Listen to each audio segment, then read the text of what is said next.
ஒரு கிராமத்துல ஒரு குட்டி யானை இருந்துச்சு. அது தினமும் ஊருக்குள்ள வந்து ஊர் மக்கள் கொடுக்கிற உணவை சாப்பிட்டுட்டு திரும்பி போயிடும். அந்த ஊர்ல ஒரு தையல்காரன் இருந்தான். அவனுக்கு இந்த யானைய பார்த்தாலே பிடிக்காது. இம்புட்டு பெரிய உடம்ப வச்சுக்கிட்டு இந்த யானை உழைக்காம அடுத்தவங்க கொடுக்கிற சாப்பிட்ட சாப்பிட்டு நிம்மதியா இருக்கேன்னு வயித்தெரிச்சல் பட்டான் அந்த தையல்காரன். ஒரு நாள் கிராமத்துக்கு வந்த அந்த யானைக்கு எல்லாரும் நிறைய தண்ணி கொடுத்தாங்க. அப்போ ஒரு பையன் அந்த யானை மேல சவாரி செய்யணும்னு கேட்டான்.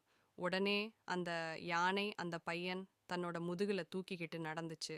இத பார்த்து அந்த பையனோட குடும்பம் ரொம்ப சந்தோஷமாகிட்டாங்க. உடனே அந்த யானைக்கு நிறைய சாப்பிட கொடுத்தாங்க.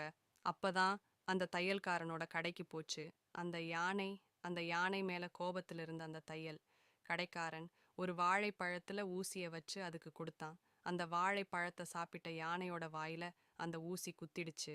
யானைக்கு ரொம்ப வெளிச்சத்தால தன்னோட வாய பக்கத்துல இருக்கிற ஆத்துல இருக்கிற தண்ணியில நனைச்சுச்சு. அப்பதான் அந்த ஆத்துல நிறைய சேரும் சகதியும் இருக்கிறத பார்த்துச்சு.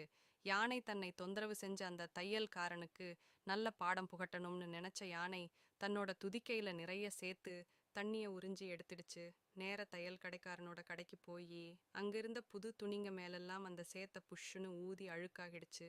சேத்து நீர்ப்பட்ட புது துணிங்கெல்லாம் வேஸ்டா போனதுனால அந்த துணியை தைக்க கொடுத்த எல்லாரும் வந்து அந்த தையல் கடைக்காரன் கிட்ட சண்டை போட்டாங்க. யானையை பார்த்து வயித்தெரிச்சல் பட்ட தன்னோட கடை இப்படி ஆனதை நினைச்சு வருத்தப்பட்டான் அந்த தையல் கடைக்காரன். Please like, share and subscribe our channel friends.